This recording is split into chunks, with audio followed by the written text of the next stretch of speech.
اس لیے میرے دوستو مجھے اس کو خاص طور سے یاد کرنا ہے کہ سب کو الحمدللہ کام کرنے والے کر رہے ہیں، بڑی خوشی ہوئی، اللہ تعالیٰ نے بڑی صلاحیتیں عطا فرمائی ہیں، لیکن اس کے ساتھ ساتھ اپنے کو مفید بنانے کی محنت کرے، اپنے قلوب پر محنت کرے۔ ایک دوسری بات، عام طور سے ایسا ہوتا ہے کہ اگر کسی نوجوان سے آپ کو بات کرنا ہے، اس کی بہت زیادہ علمی صلاحیت نہیں ہوتی، وہ اگر کسی سے متاثر ہو کر کے آ گیا، اس کو پھنسا لینا زیادہ مشکل نہیں ہوتا، اس کو لاجواب کر دینا زیادہ مشکل نہیں ہوتا، لیکن لاجواب کرنے سے آدمی خاموش ہو جاتا ہے، بسا اوقات زبان سے قائل بھی ہو جاتا ہے، اس کا دل مائل نہیں ہوتا۔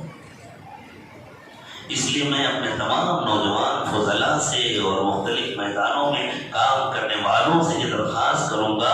جب تک شدید ضرورت نہ ہو اس وقت تک، اور خاص طور سے کہ جو نوجوان متاثر ہو کر آتے ہیں کسی سے، آپ ان سے مناظرانہ گفتگو ہرگز نہ کریں، ان سے ناصحانہ گفتگو کریں،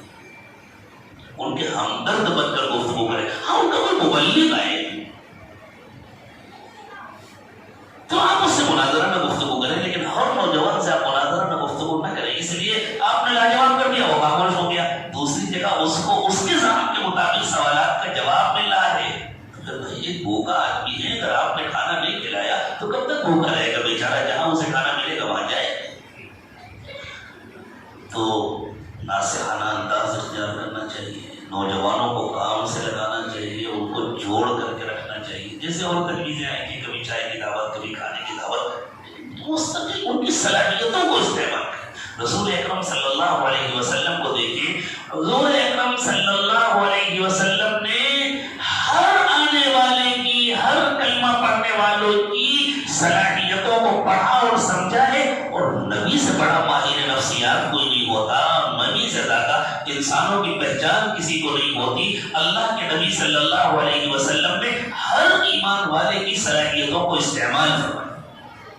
حتیٰ کہ ایک صاحب یہ سمجھ کر آئے کہ میرے اندر تو کوئی صلاحیت نہیں، میں بالکل بیکار ہوں، تو حضور نے ان کو بھی یہ تاثر دیا، نہیں ایک صلاحیت تمہارے اندر بھی اور ہم اس کو استعمال کریں۔ وہ صحابی جن کا نام لیا جاتا ہے ام المومنین سیدہ عائشہ صدیقہ رضی اللہ تعالی عنہا کے سلسلے میں، علماء اشارہ سمجھ گئے ہوں، جو نہیں سمجھے ان کو میں اس وقت سمجھانا بھی نہیں چاہتا، وقت میں گنجائش ہے، جو سمجھ گئے کافی ہے ان کا سمجھ۔ وہ اللہ کے نبی صلی اللہ علیہ وسلم کے پاس بڑی مایوسی کے ساتھ اپنا یہ مسئلہ لے کر کے آئے تھے، حضور میں اپنی نیند سے اتنا مجبور ہوں کہ جب میں سو جاتا ہوں تو مجھے کوئی اٹھا نہیں سکتا، میں خود سے اٹھتا ہوں تب اٹھتا ہوں، کوئی کتنی بھی کوشش کرے۔ ایک تو ان کو یہ پریشانی تھی کہ میری فجر کی نماز چھوٹ جاتی ہے،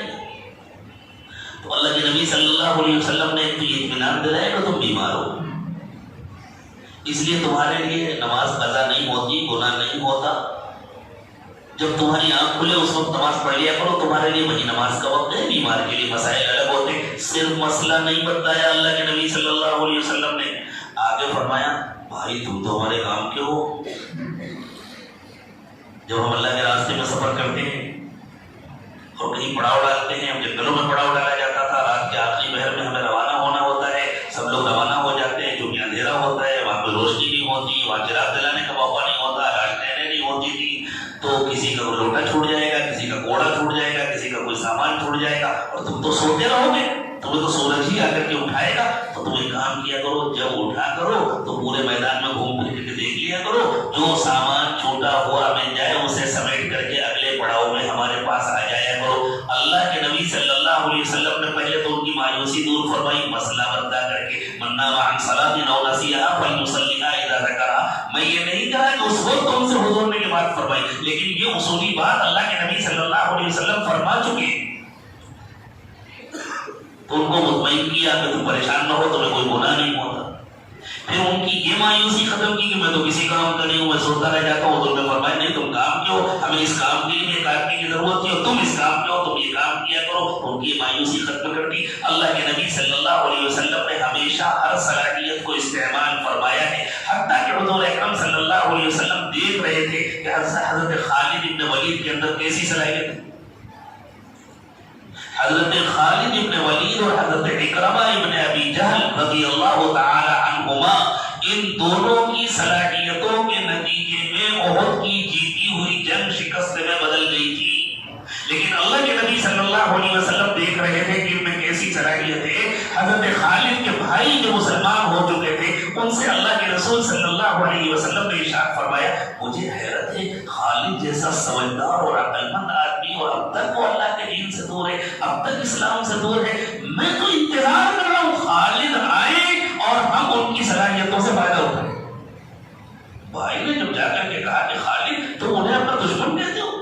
تم انہیں اپنا دشمن سمجھ، تو وہ کہتے ہیں کہ خالد جیسا سمجھدار آدمی اور اب تک وہ اللہ کے دین کو نہیں سمجھ سکا، اور میں تو انتظار کر رہا ہوں تم اگر وہاں جاؤ گے تو ایسا نہیں تمہیں خبر بیٹھا دیا جائے گا، چلو چلو بہت فساد کر چکے اب بیٹھ جاؤ. نہیں نہیں، تمہاری صلاحیتوں سے فائدہ اٹھایا جائے گا. اور پھر حضرت خالد ابن ولید جو پہلی مرتبہ تسلیم لے گئے جنگ یرموک میں، اور ایسے حالات آئے کہ مسلمانوں نے جھنڈا آپ کے حوالے کر دیا، تو مسجد نبوی میں بیٹھ کر کے رسول اکرم صلی اللہ علیہ وسلم فرما رہے ہیں اب جھنڈا اللہ کی ایک تلوار نے اپنے ہاتھ میں لے لیا ہے. سیف من سیوف اللہ کا لقب سیدنا رسول اکرم صلی اللہ علیہ وسلم نے اسی موقع پر حضرت خالد ابن ولید کو دیا تھا. یہ حضور اکرم صلی اللہ علیہ وسلم کی سنت ہے جو اس زمانے میں ہم کام کرنے والوں کے لیے سنت مہجورہ بن گئی ہے، سنت متروکہ بن گئی ہے. یہ اللہ کے نبی صلی اللہ علیہ وسلم کی سنت ہے. آپ ہر صلاحیت کا استعمال فرماتے تھے. نوجوانوں کو پکڑو، ان کی صلاحیتوں کا استعمال، اور اس استعمال کے ذریعے ان کو اپنے قریب کرو، اور ساتھ میں اللہ تعالیٰ آپ سب کو اس قابل بنائے کہ ان کے قلوب پر توجہ کرو. ابھی سے میں شروع کر دیتا ہوں، پہلے اس قابل بنو، اس کے بعد جب اجازت ملے گا صالح بننے سے پہلے کوئی مسلم بننے کی کوشش نہ کرے، ورنہ فساد میں اضافہ ہوگا، بگاڑ میں اضافہ ہوگا. تو اس قابل بنے، محنت کریں اپنے آپ پر، اور اللہ تعالیٰ اس قابل بنا دے جو تھوڑی دیر آپ کے پاس بیٹھ جائے تو اس کا دل متوجہ ہو جائے اللہ کی. دل سے جو بات نکلتی ہے اثر رکھتی ہے، پر نہیں طاقت پرواز مگر رکھتی ہے. من القلب يتطرق الى القلب. بزرگوں نے فرمایا جو بات دل سے نکلتی ہے وہ دل تک پہنچتی ہے. تو دل سے بات تھوڑی نکلتی ہے، بات تو زبان سے نکلتی ہے. اس زبان سے نکلی ہوئی بات کے پیچھے پیچھے دل کے اندر سے ایک لہر نکلتی ہے نور کی، ایک کرن نکلتی ہے نور کی، وہ دل میں پہنچتی ہے، وہ اثر